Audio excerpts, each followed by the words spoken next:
11 ذی‌حجه ولادت امام علی النقی علیه السلام، 10مین پیشوای تشیع انقلابی مبارک باد.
You're very, very kind. Thank you very much. You're very kind. Madam Rajavi and guests, in the course of human history, recent history, the world has recognized and recorded the extraordinary leadership of women in trying and difficult and challenging times, confronting their country, their region, and their value system. Of course, there have been many laudatory and richly deserved comments and expressions of gratitude and sincerity, affection for you, Madam Rajavi. Another woman I met was Benazir Bhutto. I'm recalled at one time she wrote, and it occurred to me, I was thinking about this as I went through that powerful exhibit yesterday. She wrote, well, you can imprison a man, and when you refer to the MEK and NCRI, you can say, you can imprison a man or a woman. And yes, they've done that. And I met several yesterday who had been imprisoned and tortured. Tortured to the point where they were denied sleep, tortured to the point where they didn't have any skin on the soles of their feet, tortured to the point where they put in cages 60 centimeters wide. So you can imprison a man or a woman, but you can't kill an idea.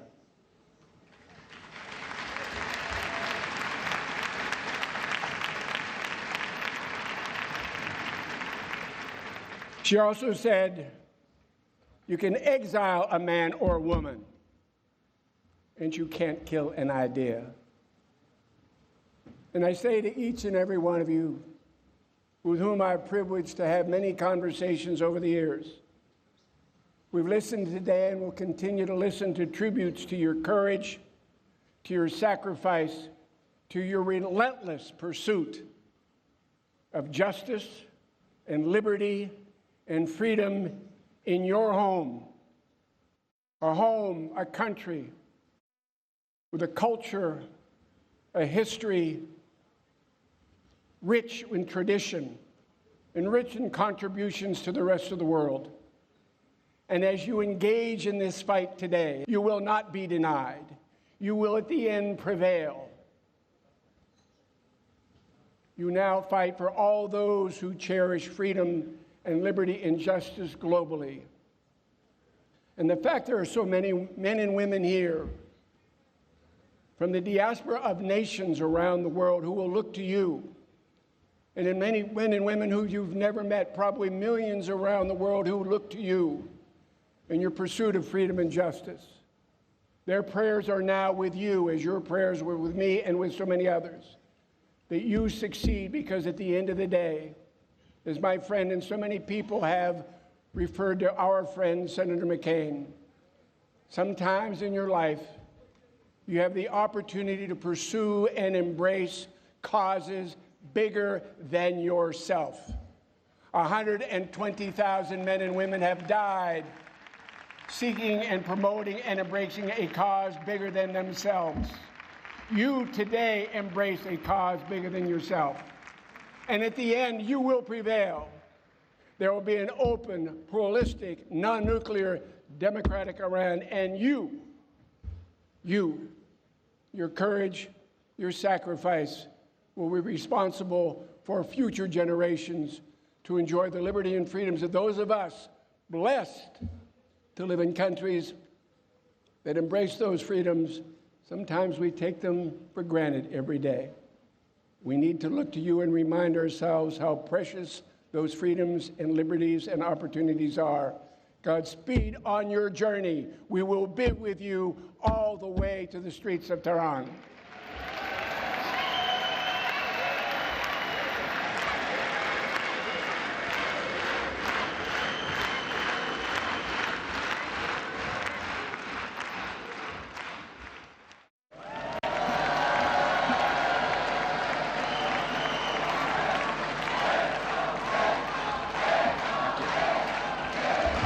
Thank you very much. Ladies and gentlemen, thank you. Residents of Ashraf 3, Mujahideen Khalq, it is my honor to stand before you and greet you for the second time, and to be in this wonderful country of Albania for the second time. But for the first time in Ashraf 3, Madam Rajavi, to you and to the NCRI and to the Mujahideen Khalq, thank you for your warm welcome. To the dignitaries, thank you for your excellent remarks and for your attention today. Clearly, this is an engineering and construction feat that shows how smart, how talented, how driven, how capable the residents are. So congratulations. That's just one point. Secondly, as you come in the entrance to this great facility, you see that this is a message. It's a symbol to the regime in Tehran that you have tried and tried and tried, and you have failed to stop the resistance. It's a major symbol. However, those two things are not the significance of Ashraf 3, in my humble opinion. If you heard Madam Rajavi this morning, she talked about a curtain of obscurity, an obscuring curtain. I heard that phrase, and I know what you're saying. Some of you, like many of you, I have looked into the allegations and the terrible things that have been said by the regime and by people in the West about the MEK and about the NCRI. As you know, the allegation of terrorism has been completely debunked. It is gone, thanks to the work of 4 major court cases in France, the UK, the European Union, and the United States, and other research. We now know that no member for 3 generations of the resistance has ever been prosecuted or convicted of terrorism in a country ruled by the rule of law and due process. Not one person, ever. However, unfortunately, the obscuring curtain remains. What is it hiding? Because even when you eliminate the charge of terrorism, what do we hear in our home capitals? We hear that they are a cult.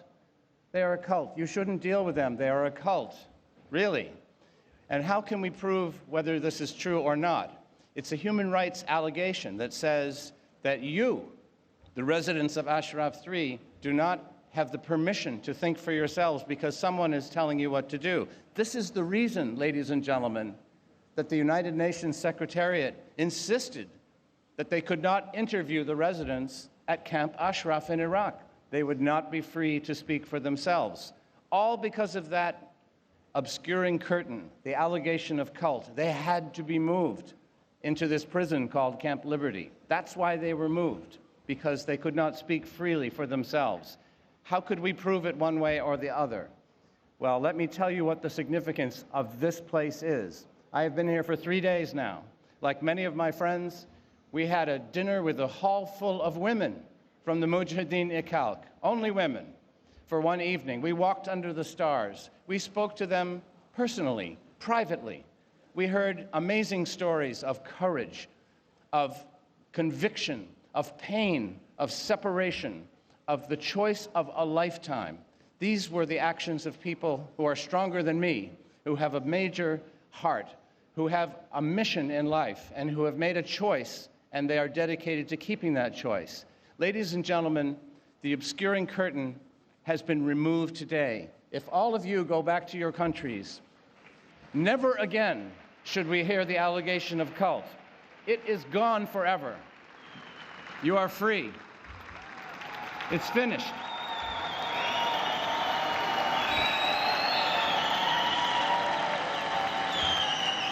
But that is not the only point of significance. There is one more element behind the curtain, and that is that because the regime has been accusing the Mujahideen of being a human rights violator, they have obscured something very important. You heard Mayor Giuliani this morning. Was he talking about Secretary Pompeo's concerns, which are all legitimate, but they are external concerns? Ballistic missiles, terrorism, destabilization, hostage-taking. These are all aggressions against neighbors, which is proper for foreign policy. But the biggest allegation of all is right here in Ashraf 3. It is the gross abuse of human rights. It is the crimes against humanity, which are documented not only in your exhibits here, but in your personal stories. Right now, the curtain of obscurity on human rights has been completely stripped away. Not only are the residents people of free will, speaking for themselves with courage and with honor, dedicated to their countrymen of Iran, but they bear witness, as Director Free said so well, they are the evidence that this regime is a monstrous regime, as Ingrid Betancourt said, that must be brought to account. So we stand here with a new day. This is a free people who have proven, we now know there is no evidence at all of terrorism or cult, and we can now bring forward the evidence from your personal stories, and we can start to take the regime to account for all of the crimes they have committed for 40 years. Let it begin tonight. Thank you.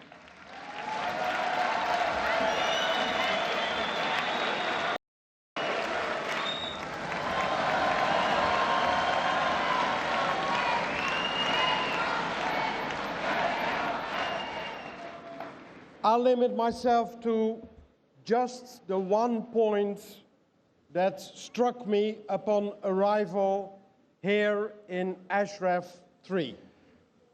The one point being all the flags that are out there of so many countries that are represented here. What a change. What a change compared with a bit more than 10 years ago. When I arrived as the UN Special Representative for Iraq, it was hardly part of my brief that there was such a thing as Ashraf. But it was the time in 2009 that the oasis got suddenly under attack, ruthless attack. And I remember the pictures that the UN team had to take of the victims and of the destruction. The pictures that we see now in your impressive exhibition. And it happened in 2009, it happened in 2011, it happened in 2013. And I am proud that we started to open the eyes of the international community for what was going on in Ashraf. And to open the eyes of the international community when Ashraf moved to what is rightly called prison liberty. I remember meetings with the diplomatic community in Baghdad and people looking at one another, nobody wanting to take responsibility, until our Albanian friends came around and helped to resolve the stalemate.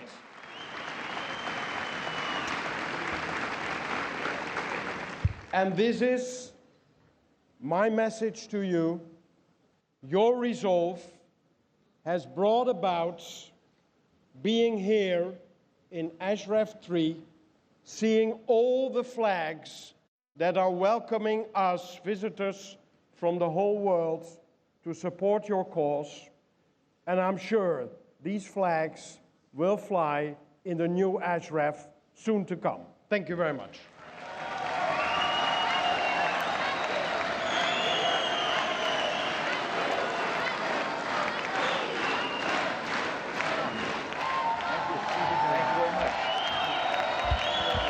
Good evening, everybody. Madam Rajavi, President Berisha, nice to see you again. Distinguished guests, Ashrafis, it's a pleasure and a privilege to be here with you tonight, celebrating with you the obvious pride you see in what you've accomplished here in the last 20 months. Congratulations on what you've done.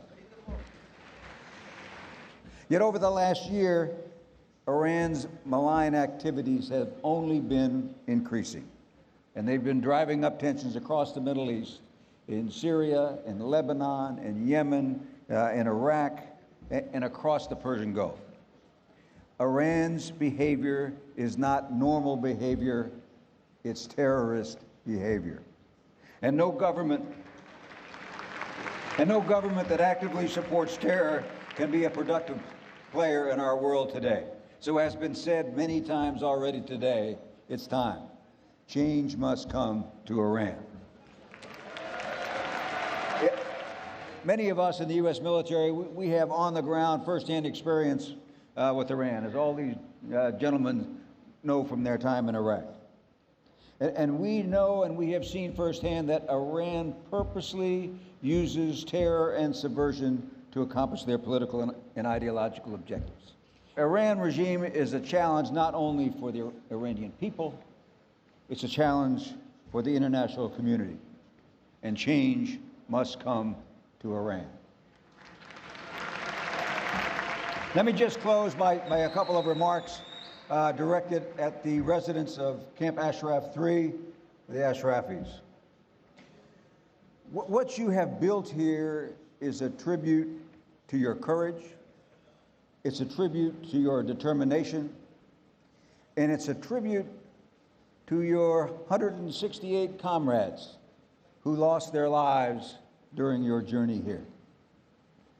It's through your grit and your determination you have cemented both literally and figuratively Ashraf 3 as the global center for democratic resistance to the Iranian regime.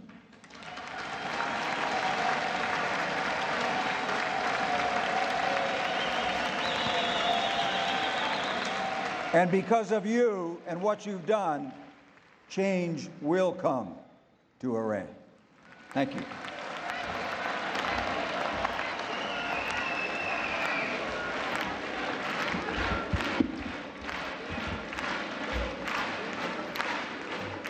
Good afternoon, ladies and gentlemen. My good friend George Casey talked some about the past. I'd like to talk about the future. And the phrase or the concept that I want to discuss with you is called set the conditions for success. In the United States military, anytime we undertake a major operation or a major undertaking, we attempt to set the conditions for success to ensure we will have mission accomplishment. I would first like to address those people here from the nations. Anyone who's sitting behind the name tag, I would say thank you. Obviously, you're an important person in your country. You're here because you're lending your personal support to the cause. But I would ask you to do more. I would ask you that when you go home, you be ready to set the conditions for success for the next time the young people of Iran go to the streets. I would ask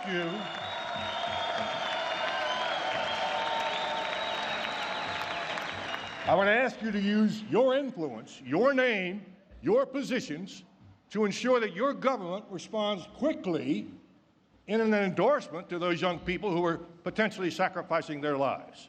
I'm absolutely convinced that the regime feels very stressed and that, if anything, they will be more violent than ever before when they have the uprisings in the streets. And those young people will be checking their devices twice a day to see which nations have expressed their support. So it's absolutely critical in my mind. In fact, you may be saving lives by helping to influence your government to support those young people and the cause. The world will be a much better place with a free Iran. Thank you.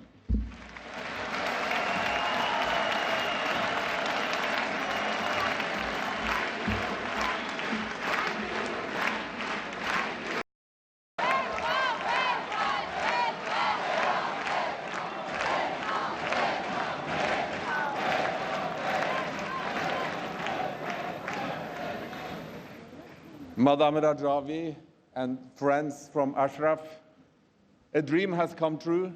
We are very honored to be here and to see this miracle, this overwhelming experience, to come here and come into like a historic city which looks like Rome or Athens, which it took thousands of years to build. But here, within a few months, we have Ashraf 3.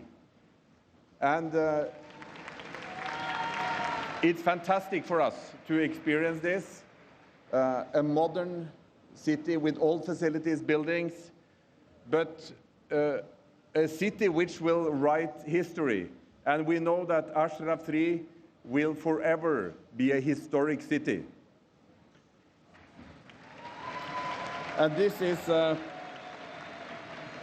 when I look at former Prime Minister and President Salih Berisha, his courage was the start of it, completely.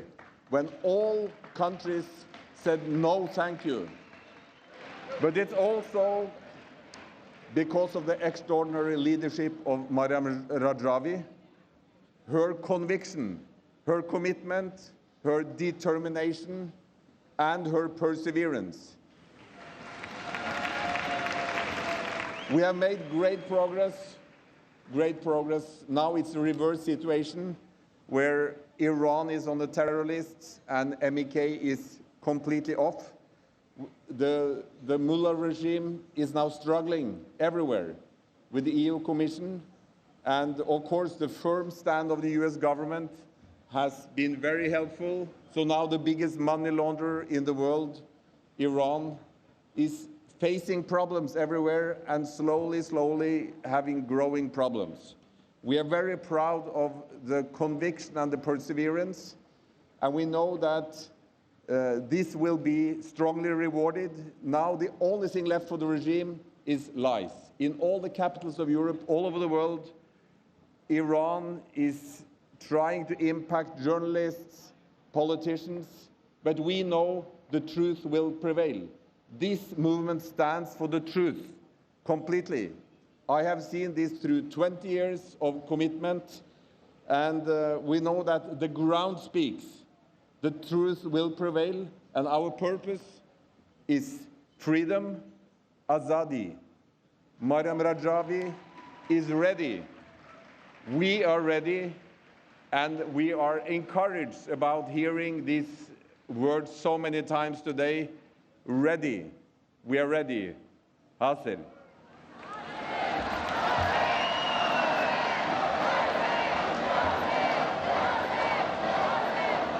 Madam Rajavi, dear friends, we in Nordic countries, Finland, Sweden, Denmark, Norway, Iceland, feel very strongly for human rights. And that is why there is a strong support in our countries to throw away the governments that do not respect human rights, including Iran. And it's very important when we want to have change, there must be an alternative. And Mrs. Rajavi's 10-point peace plan is the alternative path to new, democratic, prosperous Iran. Dear friends, 40 million Iranians live in poverty today. And the reasons are lack of human rights, lack of rule of law, but corruption. Iran is one of the most corrupt countries in the world, and financing of terrorism and money laundering. And many people in the Iranian government put money that belongs to the people in their own pocket. And we need sanctions against these people, and we need that money will be seized and returned to free Iran when that time comes. And these people also mismanage the Iranian economy, and that's why people are suffering. We see demonstrations in Iran, and that shows the frustration. But we know, the history shows, united people will always win dictators. And this Ashraf tree, that is tremendous, shows that you have a strong commitment to have a change in Iran. It's time for the people to take the power. We in Nordics support your cause, free Iran. Success.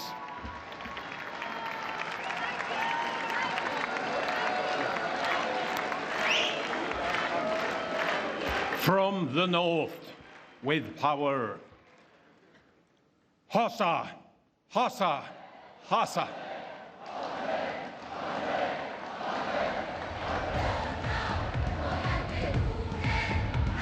One thing. In 2004, I was in Ashraf 1. And I remember that we were rather alone in those days. We didn't have so many friends. There weren't so many flags flying. I'm very happy to see that we have so much support today. But I always say, forward, but never forget.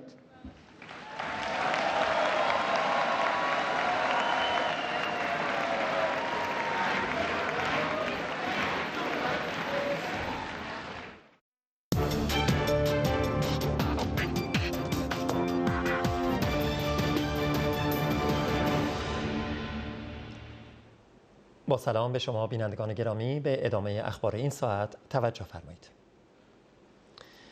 رئیس جمهور آمریکا در سخنرانی انتخاباتیش در ایالت نیو همپشایر گفت: برای حفاظت از ایالات متحده من از توافق وحشتناک و یک جانبه اتمی با رژیم ایران خارج شدم. ترامپ سپس رو به رودی جولیانی که در یک گردهمایی حاضر بود گفت: مردی که دوست من است کسی است که بزرگترین شهردار شهر نیویورک بوده است. رئیس جمهور آمریکا سپس از شهردار جولیانی خواست که برخیزد و در ادامه سخنانش گفت: او کاری کرد که هیچ کس مشابه آن را ندیده بود. نیویورک مملو از اعمال جنایتکارانه بود و مشکلاتی داشتیم که کسی باور نمی کرد و رودی جولیانی آنجا رفت و کار را تمام کرد و مردم به همین خاطر او را دوست دارند. مردم او را دوست داشتند و یک شهردار بسیار بسیار بزرگ است. رودی، از اینکه امشب همراه ما هستی تشکر می‌کنیم.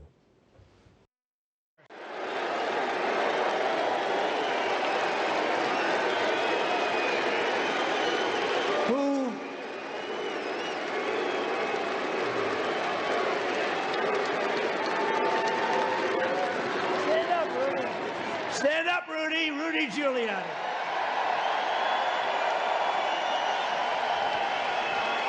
Man, he did a job. He did a job. In the first year, I've never seen anything like it. New York was crime infested. We had problems. We had problems like nobody would believe. And Rudy went in there and he did the job. And people loved him for it. It wasn't like, oh, gee, he's a horrible person. People loved Rudy Giuliani. He was a great, great mayor. So thank you, Rudy, for being here. Thank you.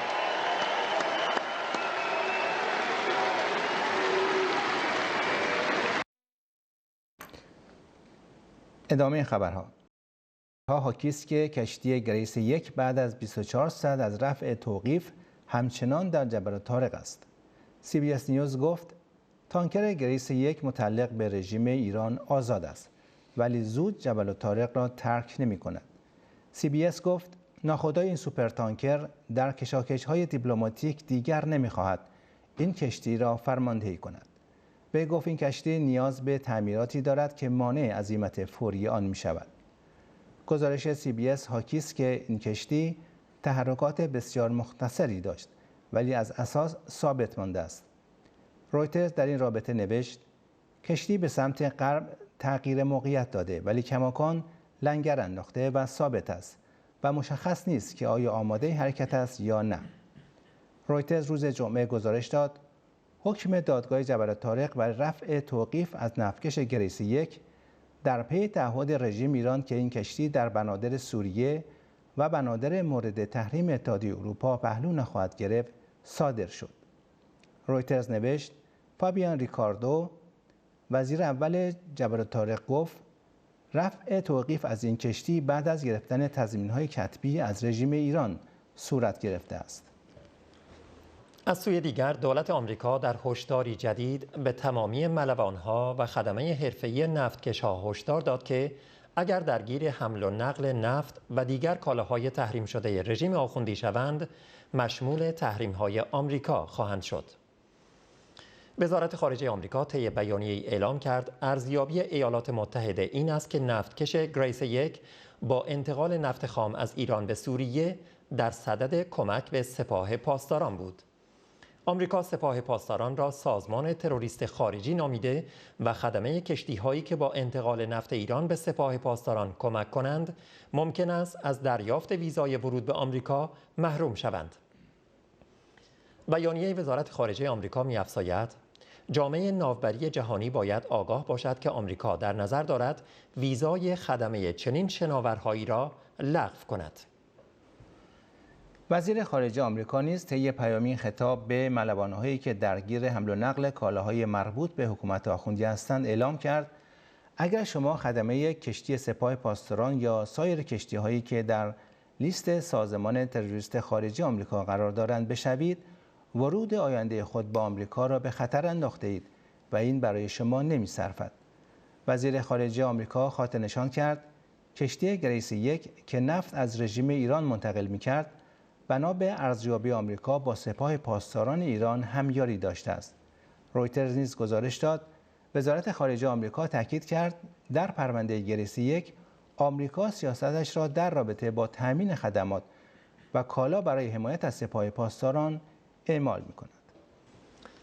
آخرین خبر که همکنون به دست ما رسید این است که لویدز لیست اعلام کرد جبل الطارق درخواست آمریکا را برای جلوگیری از حرکت تانکر رژیم ایران در نظر می‌گیرد.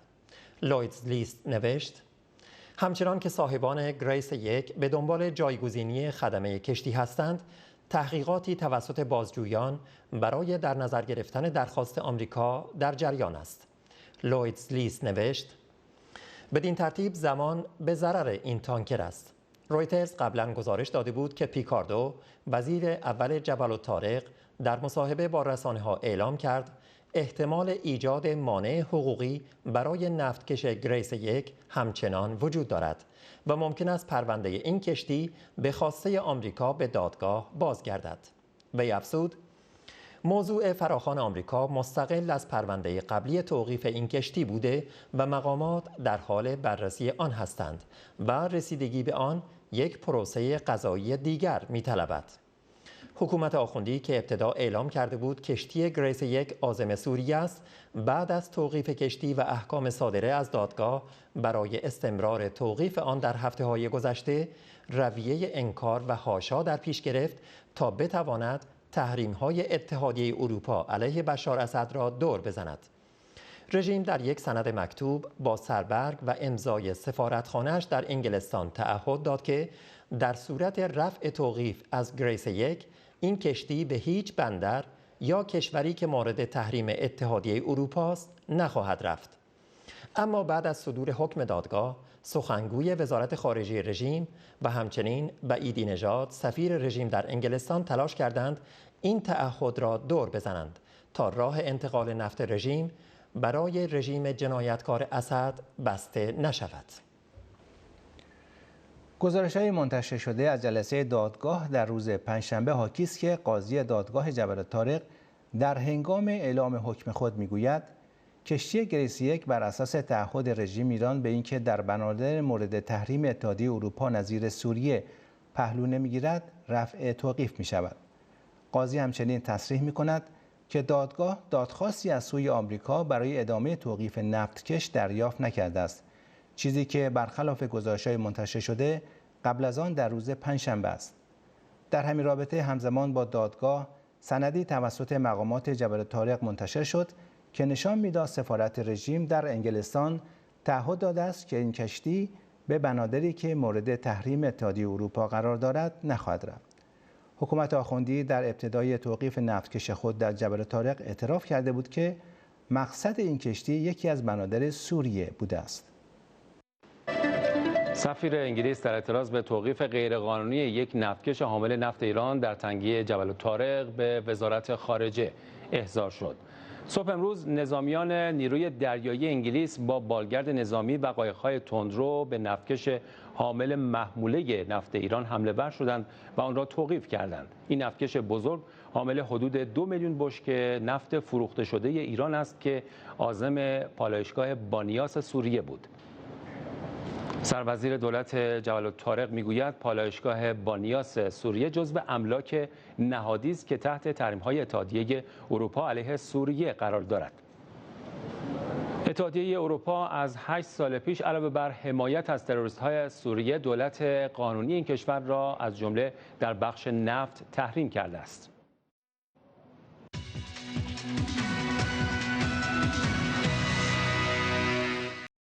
اخبار. آخوند علم الهدی امام جمعه و نماینده خامنه‌ای درباره ناامیدی رژیم از برجام اروپایی و پیامدهای شکست برجام گفت: دشمن با تحریم اقتصادی، با اینکه سفره مردم ما رو هدف قرار داده، بدترین توطئه‌ها رو در جهت سقوط انقلاب و سقوط نظام ما در پیش گرفته است. خب این برجام 4 سال ما تجربه کردیم. الان نوبت اینسپکس شده. یه برنامه دیگر اروپا پیشنهاد کرده. بابا این برنامه‌ای که رئیس جمهور فرانسه 100 دقیقه با رئیس جمهور ما حرف میزنه، چونه میزنه، بحث میکنه، خب معلومه این برنامه کلاهبرداریه. مزدور بیجیر مواجب ترامپ رئیس جمهور فرانسه 100 دقیقه با رئیس جمهور حرف میزنه. به اینستکس رو با یه طرح جدیدی مطرح میکنن. در مسئله برجام مقام معظم رهبری یه راهنمود دادن، یه دستور دادن، شرط گذاشتن، عمل نکردن. فرمودن تا اینها تعهدات خودشون رو شروع نکردن، شما تعهدات خودتون رو در کاهش دادن فناوری هسته‌ای شروع نکنید.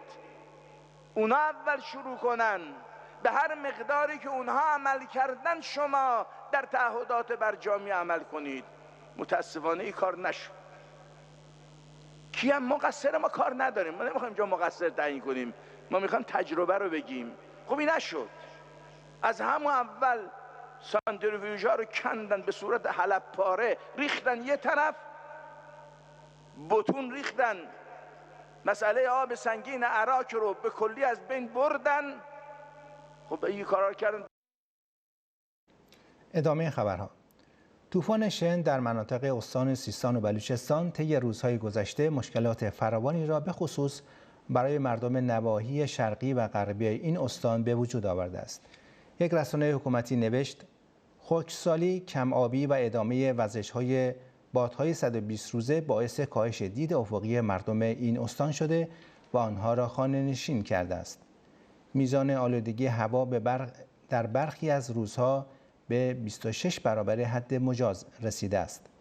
یک عضو مجلس رژیم به نام حسینی هشدار داد به علت طوفانی شدید این منطقه در حال مدفون شدن زیر شنهای روان است.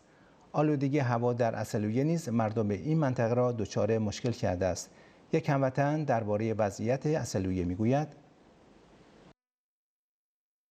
جا عسلویه دمای هوا 48 درجه، آلودگی هوا بیش از حد مجاز، اینقدر افتضاح گرما، اینقدر هوا گرمه که بیرون میای غرق آب میشی. ما فقط میخوام بگم این مسئولینی که میگن اینجا میخوای روزگار بشین، اینجا قابل زندگی کردنه؟ کجای اینجا قابل زندگی کردنه؟ یکیشون بیان اینجا، همونایی که میگن بیان اینجا رو ببینن، توی آب و هوا ببینن 1 دقیقه فقط 60 ثانیه میتونن اینجا تحمل کنن یا نه؟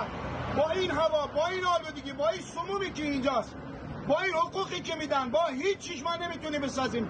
این شرایط حال روز ماست.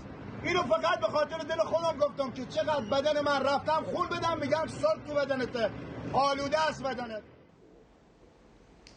اشخیمان خامنه‌ای 4 زندانی را در زاهدان و کرج اعدام کردند. 3 زندانی در روز پنجشنبه در زندان زاهدان به دار آویخته شدند و 1 زندانی روز چهارشنبه در زندان مرکزی کرج اعدام شد.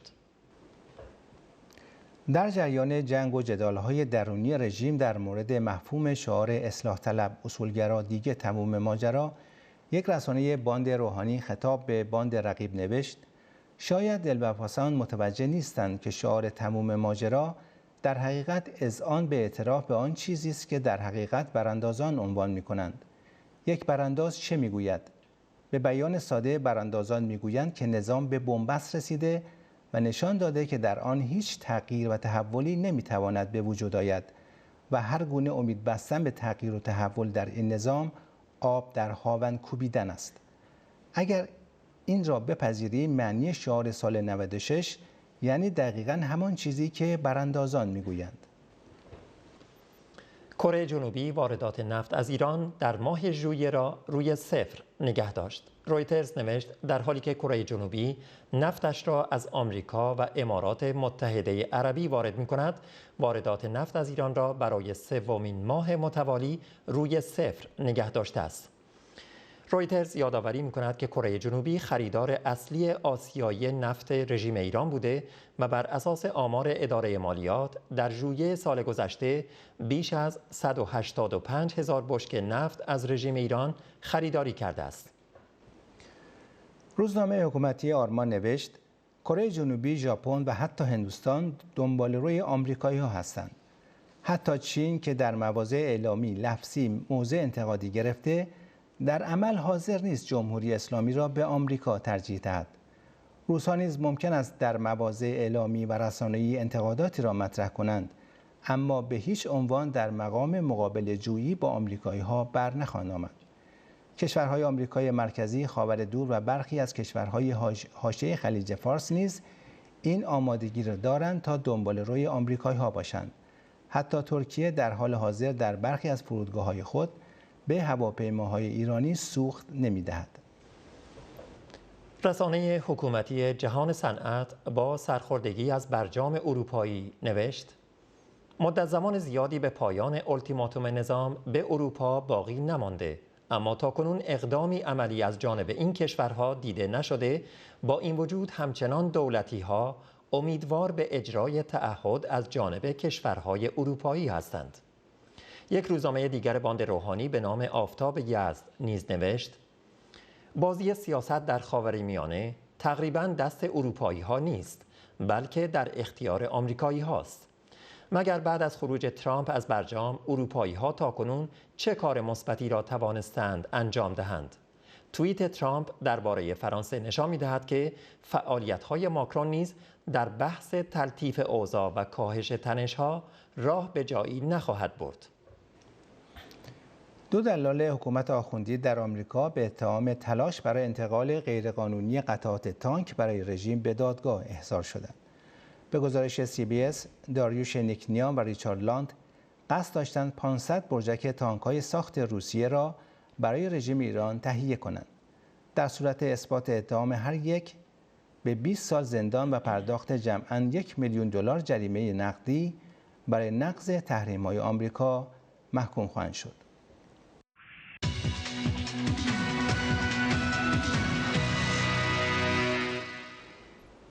روزنامه الشرق الاوسط به نقل از منابع اپوزیسیون سوریه گزارش داد شبه نظامیان رژیم ایران در درگیری‌ها با رزمندگان سوری در شمال حما و جنوب ادلب حضور دارند. شبکه خبری شام متعلق به اپوزیسیون تایید کرد تیم‌های آن دست داشتن نیروهای رژیم ایران در حمایت از رژیم اسد و متحدینش را در حالی که فعالیت‌های رژیم در جنوب ادلب را رصد می‌کردند کشف کردند. بینندگان گرامی، اخبار این ساعت در اینجا به پایان رسید. خدا نگهدار همیشه.